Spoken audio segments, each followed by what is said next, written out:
Ano tawag dyan? Papay. Ano mo English sa pusa? Cat. Ano English sa aso? Dog. Ano English sa isda? Fish. Ano English sa manok? Chicken. Ano English sa baboy? Pig. Ano English sa butiki?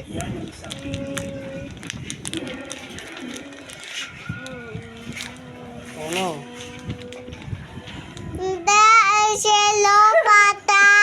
Ano English sa butiki? Bagong. Bagong. Bagong. Ano Anong English? English sa pagong? Hindi. Bubble. Bubble. Anong English sa bubble?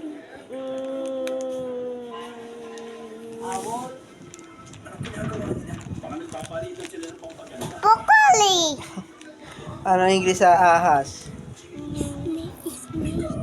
Chink.